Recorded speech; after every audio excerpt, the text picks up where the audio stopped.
جس شخص نے کبھی کوئی خیر کا کام نہ کیا ہو اس کی بھی معافی ہو جائے گی، بشرطے کہ اللہ سے ڈرتا ہو، اللہ کی طرف رجوع کرتا ہو۔ عبداللہ بن مسعود کہتے ہیں ایک شخص تھا جس نے توحید کے علاوہ کبھی کوئی نیک کام نہیں کیا تھا۔ جب اس کی موت کا وقت آیا تو اس نے اپنے گھر والوں سے کہا، جب میں مر جاؤں تو مجھے پکڑنا، جلا دینا، جب جل کے کوئلہ بن جاؤں تو مجھے پیسنا، پھر جس دن تیز ہوا چل رہی ہو مجھے سمندر میں بہا دینا۔ اس کے اہل خانہ نے اس کے ساتھ ایسا ہی کیا، لیکن پھر بھی وہ اللہ کے قبضے میں تھا۔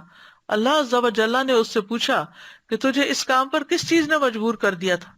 اس نے عرض کیا، آپ کے خوف نے۔ اس پر اللہ نے اس کی بخشش کر دی۔ تو سبق کیا ہے کہ اللہ کے حضور خالص توبہ کی جائے۔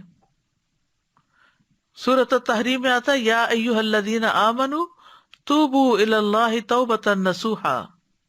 پھر یہ ہے کہ سچی توبہ سے مراد گناہ کی طرف نہ پلٹنا، یعنی توبہ یہ نہیں ہوتی کہ ادھر گناہ کیا، توبہ کی، پھر واپس توبہ قبول ہوگی، دوبارہ گناہ کر لیا۔